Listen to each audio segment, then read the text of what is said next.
एक नंबर सवाल है आपका, निम्नलिखित में कौन अभाज्य संख्या है। तो आपको बता दें अभाज्य संख्या का मतलब ही होता है कि जो खुद से भाग लगे, दूसरे संख्या से भाग ना लगे। तो इनमें से 11 जो है तो खुद से भाग लग सकता है, तो निम्न में से अभाज्य संख्या हो जाएगा ऑप्शन नंबर सी 11। 2 नंबर सवाल देखते हैं, निम्नलिखित में कौन परिमेय संख्या है। तो आपको बता दें कि परिमेय संख्या का मतलब होता है रूट से बाहर निकल जाए। जो रूट से बाहर निकल जाएगा उसे परिमेय संख्या कहेगा, जो रूट के अंदर ही रह जाएगा उसे अपरिमेय संख्या कहते हैं। तो इनमें से जो डी है 16 है जो परिमेय संख्या है, बाकी तीनों अपरिमेय संख्या है, तो डी इसका राइट आंसर हो जाएगा। 3 नंबर सवाल है, पाई है, बोर्ड मॉडल का प्रश्न है, एग्जाम में बार बार ये पूछता है। तो पाई है क्या है, अपरिमेय संख्या है, option number C right answer है। 4 नंबर सवाल है, √7 एक संख्या है, √7 एक संख्या है, तो √7 एक अपरिमेय संख्या है, ऑप्शन नंबर बी इसका राइट आंसर है। 5 नंबर सवाल है, निम्नलिखित में कौन अभाज्य संख्या है। तो निम्नलिखित में से 23 अभाज्य संख्या है, option number D right answer है। 6 नंबर सवाल है, दो संख्याओं का महत्तम सहप्रतक 25 और लघुत्तम सहप्रतक 50 है, तो संख्याओं का गुणनफल होगी। दो संख्याओं का महत्तम सहप्रतक 25 दिया है और लघुत्तम सहप्रतक 50 दिया है, तो संख्याओं का गुणनफल होगी, ये बताना है। तो संख्याओं का गुणनफल 1350 होगा, option number B right answer हो जाएगा, आपको टिक लगा कर आ जाना है। 7 नंबर सवाल है, भाज्य बराबर डैश भागफल प्लस शेषफल, माने सूत्र पूछा है। तो भाज्य इक्वल टू होता है भाजक गुणे भागफल प्लस शेषफल होता है, तो ए को आपको टिक लगा देना है, option number A right answer है। 8 नंबर सवाल है, √2 है 1, √2 है 1, तो √2 एक अपरिमेय संख्या है, option number B right answer है। 9 नंबर सवाल पूछा है, परिमेय और अपरिमेय संख्याओं का गुणनफल होता है। तो आपको बता दें कि परिमेय और अपरिमेय संख्या का गुणनफल हमेशा अपरिमेय ही होता है, option number B right answer है।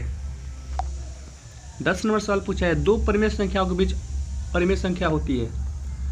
तो दो परिमेय संख्याओं के बीच परिमेय संख्या अनंत होती है, option number D right answer है। 11 नंबर सवाल पूछा है, परिमेय संख्या 23/23 × 52 का दशमलव प्रसार होता है।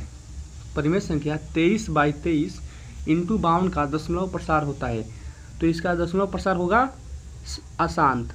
अशांत को आपको टिक लाकर आ जाना है एग्जाम से, option number B right answer है। 12 नंबर सवाल पूछा है, 22/7 एक संख्या है, ये भी एग्जाम में बार बार पूछता है, बोर्ड मॉडल का प्रश्न है, आपको इसे टिक लाकर आ जाना है। तो 22/7 एक परिमेय संख्या है, option number A right answer है। 13 नंबर सवाल है आपका, 2 या 2 से अधिक अभाज्य संख्याओं का महत्तम समप्रतक है। 2 या 2 से अधिक अभाज्य संख्याओं का महत्तम समप्रतक हमेशा एक ही होता है, ऑप्शन नंबर ए हो जाएगा राइट आंसर, आपको टिक लाकर आ जाना है। 14 नंबर सवाल पूछा है, दो क्रमिक सम संख्याओं का एचसीएफ क्या होगा। दो क्रमिक सम संख्याओं का एचसीएफ क्या होगा। तो दो क्रमिक सम संख्याओं का एचसीएफ 2 होता है, ऑप्शन नंबर बी टिक लाकर आपको आ जाना है। 15 नंबर सवाल पूछा है, इक्विलिड विभाजन एल्गोरिथम दो धनात्मक पूर्णांकों को निम्न में से किसे परकलित करने की तकनीक है।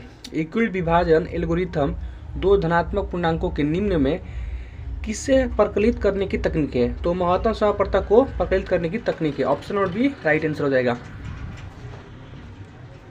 16 नंबर सवाल है, वाई अक्ष पर सभी बिंदुओं का भुज होता है।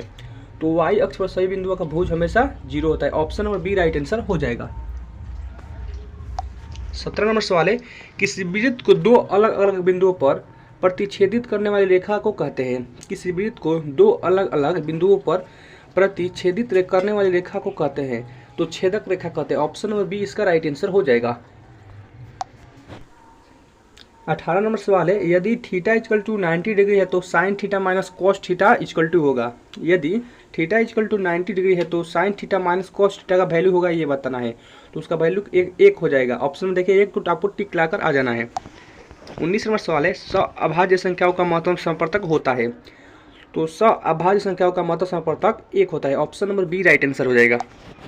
20 नंबर सवाल पूछा है, एक लंबवृत्तीय बेलन जिसकी त्रिज्या r है तथा ऊंचाई h है का वक्र पृष्ठीय क्षेत्रफल है। तो आपको एक लंबवृत्तीय बेलन की जिसकी त्रिज्या r है तथा ऊंचाई h है, तो उसका वक्र पृष्ठीय क्षेत्रफल बताना है। तो क्षेत्रफल हो जाएगा 2πrh। ऑप्शन नंबर बी हो जाएगा राइट आंसर। 21 नंबर सवाल है सेक 60 का मान है, तो सेक 60 का मान होगा ऑप्शन नंबर सी 2। 22 नंबर सवाल है सारव अंतर हो सकता है, जो सारव अंतर है डी वो हो सकता है, तो सारव अंतर डी धनात्मक भी हो सकता है, ऋणात्मक भी हो सकता है, शून्य भी हो सकता है। तो इनमें से हो जाएगा सभी राइट आंसर, डी इसका राइट आंसर हो जाएगा। 23 नंबर सवाल है निम्न में कौन अपरिमेय नहीं है, आपको ये बताना है कौन अपरिमेय नहीं है। तो इनमें से जो 25 है वो अपरिमेय नहीं है। इसको 5 × 5 √5 5 से 5 निकल जाएगा, तो सी इसका राइट आंसर होगा। 25 अपरिमेय नहीं है। बिंदु P 6 -5 का भुज है, तो पता है भुज यानी x का वैल्यू और कोटि यानी y का वैल्यू, तो भुज इनमें से 6 है, तो ऑप्शन नंबर ए हो जाएगा राइट आंसर। इस प्रकार सवाल आपको एग्जाम में 2 या 3 पूछेगा, तो आपको बढ़िया से पढ़ कर जाना है और टिक ला कर आना है सही।